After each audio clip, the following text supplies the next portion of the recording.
Massamba Sniper ya Sandra Sandrine eza bongo émission na bino Ouragan bolingaka mingi. Sandra Sandrine na pesi ombote mwasi ya pembe obote la biso bana pembe.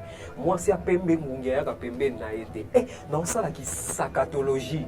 O babengaka ngo ki sakatologie, ba artiste bayebi to sala moi ki sakata na émission oyo, les émissions Ouragan parce que to yambara ba star. Ezaka pona ba spiritualiste te, to yambara ba artiste comédien, ba artiste peintre, artiste nyonso asa na besoin relaxer biso art na une émission Ouragan to yambaye. Bon, to bunga te. To zonga toujours na chemin ndenge na yebi sarabino. Bodrin Senga yebi. Bonsoir Ombre Noire. Bonsoir Mariko. Manko Kapaka.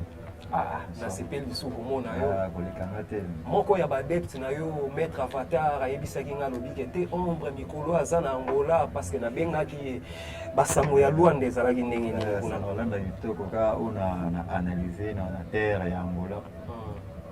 Connaissance n'est vanité. Il faut être imaginaire pour mort ba sunga biso ba soutenir l'expansion ça comme petit na Angola. Basa la restauration ya savoir ko baza na ngolelo. Ba ko tsala faire savoir. Te merci. Bana Angola na sirbino moko bokolanda boyoka na pesi bene bampala motema ya maître Aruna Jabir Bambote. Ombre Noire.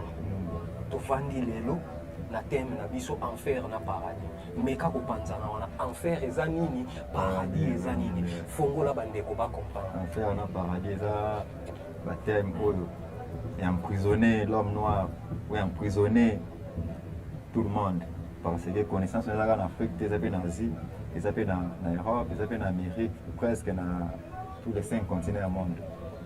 Mettons basol ba enfer ou paradis, il faut moutouner sur l'andangaï, pas seulement les Africains, tout le monde à comprendre que enfer est synonyme à souffrance, paradis est synonyme à bon et à bonheur, c'est donc un principe de la croix. Donc on va faire croiser des forces. Les biens et le mal. Or, les biens et le mal, tu verras déjà dans la planète, tu vas la terre, on a la terre. Donc, sur le plan physique, tu vas dans la souffrance, tu vas déjà dans le bonheur. Même fréquence, tu vas dans le monde astral, tu vas dans le monde invisible, tu vas dans le monde cosmique. Au moment où tu as la transition, tu vas dans une nouvelle vie. Au moment où tu as coupé comme dans le monde invisible à Botami.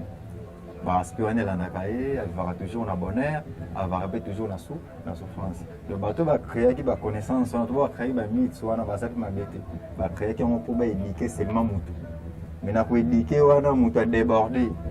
Le monde a Moutou Moussa après à faire, ça va sacrifice trop pour les Zambie. Mais pensez les alargas que non un jour qui n'est pas paradis. Or Moutou a semblé la rater pas qu'il est paradis ou à qu'en faire. Moutou a semblé la rendre pas comme fort. En travers comme fort. Nous avons transcendé selon notre connaissance, a commis saint, selon catholique, Saint-Pierre, Saint-Marie, Saint-Boué, à travers pour charger âme, esprit, nous avons atteindre la dimension de l'âme divinisée, à travers pour charger esprit, âme, nous avons atteindre le décret de la gloire, nous avons atteindre la dimension de vie secondaire, nous avons atteindre la dimension de archange ou ange. Merci maître parce que parler na archange ou ange mais na meki ko zonga moké na marabuti woloba ça dit sur na langue explication ou bien connaissance nous so panza on ngo la kusana bande koké enfer na paradis eza des mondes imaginaires donc enfer existera te ezalaka te paradis ezalaka te mais par là aux ngolo banini on dit que c'est tao mutazo voilà enfer na paradis ezalaka te c'est tao mutazo vivre l'exemple on appelle ça âme divinisée, degré de la gloire, ou atteindre la dimension à saint, ou atteindre la dimension à ange, selon les mythologies.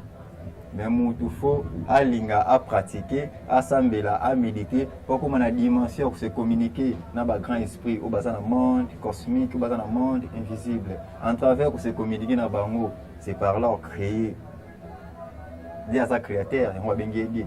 Ce qui peut y sali, et l'eau est à la terre, au comédien. Donc, tout le monde méditer, tout le monde pratiquer pour se communiquer dans la conscience, où est l'univers, tout ma besoin de créer la création. Mais pas que de pratiquer pour le but qu'il y ait paradis ou pour le but qu'il y ait enfer, non, on est à distraction. Donc, le paradis l'enfer, c'est des mondes imaginés pour limiter à Miamoutou. Donc, Moutou a ça l'avion, Moutou a ça la tonga, Moutou a ça la moutouka, a ça l'annonceur paradis l'enfer. Afin d'annoncer, se communiquer dans la conscience, il y a soleil. Et puis ça y est, idée comment pour ça l'avion. et puis c'est idée comment ko sala mutuka et puis c'est idée comment ko sala arrosoir et puis c'est idée comment ko sala eloko moko be montre autolati donc muto sala qui montre oyo azaki na notion na ya paradis na enfer si azako sala ba concentration ça sala ba méditation pour ça les allez se communiquer na ba génie moko boye ba faire révéler comment ko sala montre comment ko sala masanga to bingi na kombo ya punis. Mais les lots, nous sommes bellandés, quoi que paradis, à vivre dans les lions, à vivre dans les éléphants, à aller à la pomme, à vivre dans les mokoboué, c'est une mythologie. Oh, pas nous sommes pas ensemble, la zobanga qui était dans la salle à boueté, dans la salle de sumo oyoté, pour peut-être le lobby comme dans l'enfer, dans la zika moto. Oh, chacun a péché là, pas que nous sommes partagés même péché. Donc, tant qu'on bâtit les 10 commandements, ils ont des commandements référentiels, mais ils sont universels. Maître, tu vas dire que tu as un thème de mythologie, mais tu as un parler de mythe, qui est un mythe, mythologie. Vous avez par mythologie parce que nous devons surtout comprendre le terme. Nous avons mythologie, et où mythe, tout ça. La première émission, on a parlé déjà de mythe, c'est un discours créé par Mutumo Boboui. On a bien une mythe. Donc, on a créé un mythe pour nous. Kokobar, Azalaka Boye, tant que c'est âge Boye, à se transformer en soleil, tant que c'est âge Boye, à se transformer en Boye, c'est un mythe créé par nous.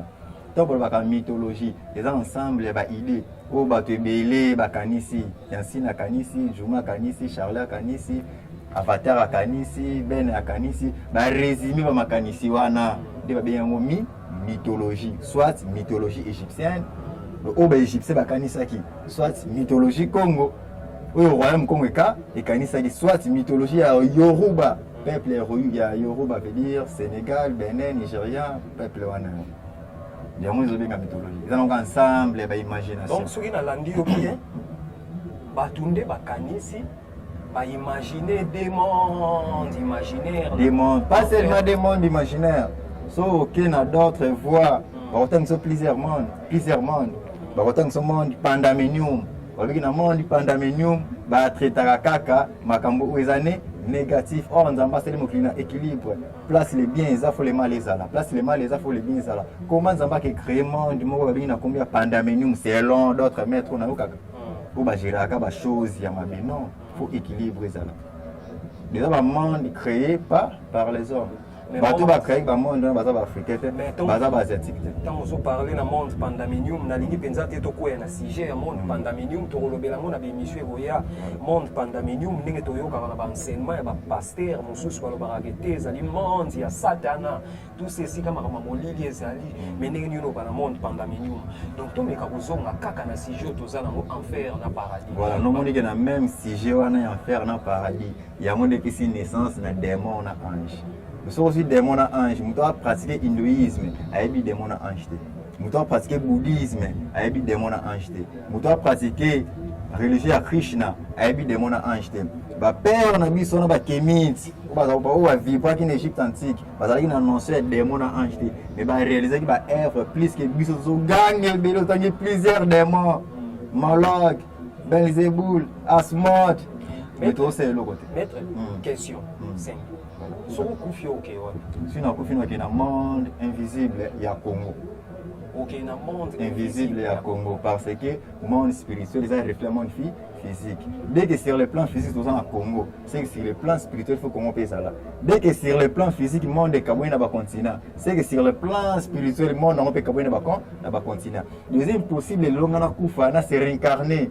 Kuna botama na monde moko asiatique na monde moko Europe ce qui na botami kuna seke na pratique de spiritualité na bango à travers kuna nazi ce qui ne konanga azate mama leki azate mama kuluta azate papa leki azate nazo risque na la espérance na errance on va pas vivre vie wana te que c'est na luka un certain boulot na comme un esclave na comme ça la boulot moko forcé dire quoi ndeko azate na monde wana ne yango na bien ka errance mais errance ezate que non otambolaki na mabe ndenge balobaka parce que ndeko moko akuchokomela ngai akomeli ngai ndeko wana lobi nini ndeko wana lobi maître azopanzana na ye bien connaissance ezobima mais makambo maître azolobi ezobangisa mais maître ayebake lifelo na paradis ezalaka connaissance o maître azobimisa ye penza ndenge nazoyokela ye aokende nde lifelo ndenge ndeko wana yango liso na tuni soko kufi okende wapi voilà si na kufi okende monde invisible ndenge na kende monde invisible ya Congo ndenge ndeko wana lobi ke un jour nga na okota lifelo